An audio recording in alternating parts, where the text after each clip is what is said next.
This video is sponsored by Squarespace. Squarespace makes it easy to create a beautiful website to help you stand out online, but more on them later. Q&A time, baby! You've brought your Q's. I'll give you my A's. Let's put some funky music on this and get right into it. Will you add a Reverso to your collection? Heck freaking yes. I love the JLC Reverso. I've always had a thing for square and rectangular watches. So a rectangular watch that's also secretly a fidget spinner? Sign me up.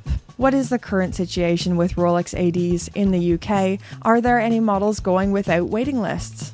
So every time I talk about Rolex waiting lists, I get a ton of pushback in the comment section, but I don't know what I can do other than be honest. Where I live, here in Bristol in the UK, there are pieces you can just walk in and buy the same day from goldsmiths, from both of the goldsmiths. They tend to be the more expensive precious metal pieces and two-tone, things like a precious metal Sky Dweller. I don't think it will be like this forever. I think more stainless steel is going to come into the fold. But as of right now, that's where we're at.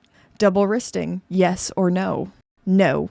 I am sorry to all the double wristing babes out there, but no. Why hasn't coaxial become more mainstream apart from Omega? Okay, I have really mixed feelings about coaxial. So if you're a bit newer to watches, one of the greatest watchmakers, George Daniels, created a new type of escapement, an alternative to the Swiss lever escapement called coaxial. And to be clear, it isn't just an alternative to the Swiss lever escapement, it is an improvement. So with coaxial, lubrication of the pallets is theoretically unnecessary. Now, why more mainstream brands haven't taken to it, I'd narrow down to 3 reasons. 1, it's expensive. It's expensive to throw out the old ways of making movements and adopting a new one. 2, coaxial movements are thicker, so not only are you going to have to create entirely new movements, you're now going to have to create entirely new cases to house these thicker movements and possibly sacrifice wearing experience in ways that you don't want to. And 3, for how expensive it would be for brands to implement this new escapement, I think minimal people would care. Us nerds we'd get excited about it, but we represent a tiny sliver of the overall people who buy watches. More Omega. If Omega is getting to the same price as Rolex, why wouldn't I get a Rolex? I mean, there are reasons to like Omega outside of the price. For 1, coaxial and movement innovations. 2, availability. And 3, their prices are still below Rolex for watches that are just as good and arguably better. But I think the heart of this is really just anger about Omega price rises, and I hear you. Omega prices are getting a bit punchy, and it's disappointing. Is Tudor getting boring? Absolutely not. I actually find them to be one of the more unpredictable Swiss watch brands. Like, I could not have predicted any of their 2024 novelties, even them adding METAS certification to more models. I think they're one of the most interesting brands, and the brand I am the most excited for going into Watches and Wonders 2025. Is Squarespace the best platform for creating a website? Why, yes. Yes, it is. And they are also the sponsor of today's video. If you're doing anything online, in person, whatever it is you're doing, you need a professional looking website, and this is what Squarespace does. They have so many amazing website templates to choose from, all neatly organized to make your life easy. I am a full-time internet person, so it's embarrassing to admit I'm not actually very good with anything tech-related.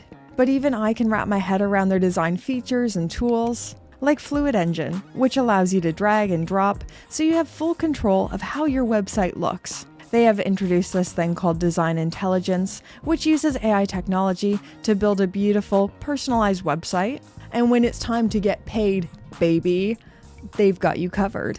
All payments are in one place, and there's so many ways for your customers to pay, like direct debit, Klarna, Apple Pay, Afterpay if you're in the US or Canada, and ClearPay if you're in the UK. Look, I shamelessly love Squarespace.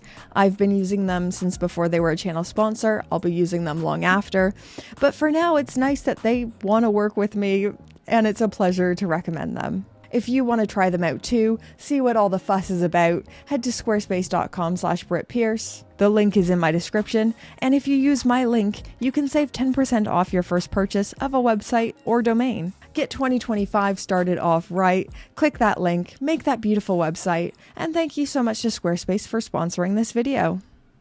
To buy a non-chronograph Breitling Navitimer, a matter of taste or heresy? I think it's more a matter of budget. Time-only Navitimers are far and away more affordable. Fernando! If you have to sell all of your watches to get your dream watch, will you do it? Gah. No. For me, personally, it's a no. I generally ascribe to having less watches that I love more. I'm happy to save for years and years to get the right piece, but to sell everything for just one, I couldn't do it. If I had to sell everything and keep 3, maybe?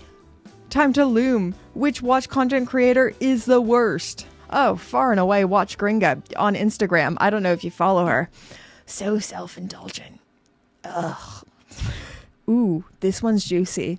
Why does Swatch mismanage their high-end brands but do wonderfully in entry-level? Now, this is a question. I don't have enough insight on the inner workings of Swatch Group upper-tier brands to speak well on that, but I can speak from a consumer level. I think people don't mind as much with entry-level watch brands and more affordable watch brands when they fall under a conglomerate. It feels like maybe that's one of the reasons why the watches are more affordable. But when we start spending more money and move into the higher tiers of watchmaking, something feels a bit off about a brand being under a conglomerate and somehow makes it feel less special. I think it's just human psychology. It's like how an independent restaurant somehow feels superior to a chain. Hi, Britt. Hello. What do you think about the Rolex GMT Sprite? I've gone through my usual cycle with the left-hand drive GMT. When it was first released, hated it, but then it grew on me, and now I kind of like it. Would buy. The pursuit of a watch is better than getting a watch. Discuss. Probably true. Wait, no. Okay, I would say the pursuit of a watch is a very real part of the watch buying experience. I always say to my husband, I'd kind of hate it if I could just afford every watch I ever wanted, because I kind of love the element of lusting after a watch and stalking it for years and thinking about it and saving up all my money. Tudor Black Bay 54 versus the new TAG Aqua Racer. Woof. Tough choice.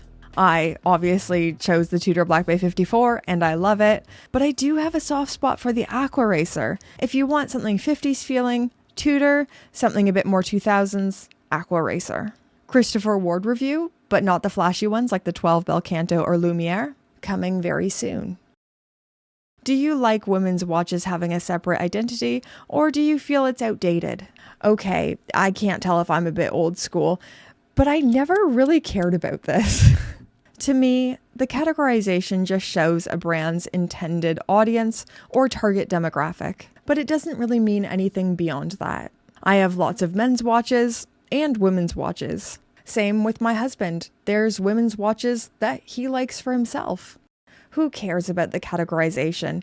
If you like a watch, like a watch. The bigger issue is how neglected women's watches are and how, frankly, poopy most of them are. I'm sorry, I told myself I wasn't going to say the P word in this video, but it needed to be said.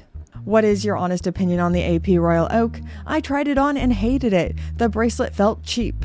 I feel like we've had completely different experiences with the AP Royal Oak. I absolutely love it. It is so refined and sporty, and my favorite part is probably the bracelet. What do I know? This is the thing though, it takes all kinds of kinds. We'll all have different tastes and preferences, and we all like different things. Jubilee or oyster? Jubilee, and I'm not going to explain myself any further than that. Is Patek the real deal? They haven't produced anything good besides the Nautilus. Well, good sir, we have a fundamental disagreement on the quality of watches Patek is producing. Their complications and grand complications are at the tippy top of watchmaking, or at least the tippy top of mainstream watchmaking. They literally invented the annual calendar complication in recent history. And in the modern catalog, they have watches like this, the Regulator 1235. This annual calendar has a movement that is only used in this watch, and of course bears the Patek Philippe seal. The Calatrava is the dress watch I measure all other dress watches against. The Ellipse is the tuxedo watch I would buy if I ever needed a tuxedo watch. Say what you want about the Cubitus. I get it. It's very divisive. But honestly, Patek Philippe is so much more than the Cubitus and the Nautilus, and they are absolutely the real deal. Would you ever try a Richard Mille style watch? Yes, I would love a Richard Mille. That little marshmallow bonbon, so cute. I love it. Please don't unsubscribe. Oh yeah, finally, an F1 question. Best F1 watch brand sponsorship just waiting to happen.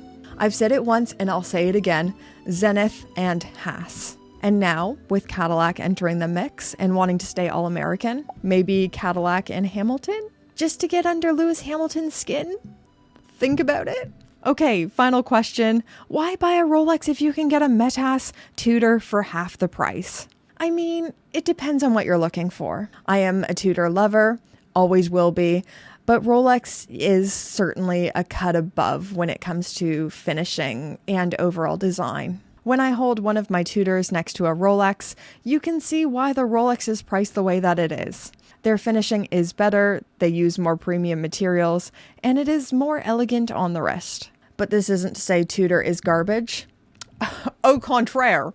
I love Tudor. There are times where I choose Tudor over Rolex. For example, my dive watch of choice is the Black Bay 54 and not the Submariner. Been offered the Sub, don't want it. I like my Tudor more. There are times I like the more simple tool watch feeling of a Tudor. I love aluminum bezels. I love the way they look. I love how tooly they feel on the wrist. I would say Tudor caters more to the watch enthusiast crowd, with things like pursuing Metas and models like the Black Bay 58 GMT. If your only interest is the movement and movement certification, then yes, why buy Rolex? But there is a reason why Tudor and Rolex are priced the way they are. But anyways, guys, I'm going to stop talking. Let me know in those comments down below if you agree or disagree with anything I've had to say in this video. Thank you once again to Squarespace for sponsoring this video. You're amazing. And if you want to build a website, make sure you check them out. And now, let's thank the gorgeous, fabulous, wonderful Pope tier patrons. Their names are on the screen right now. And they're amazing!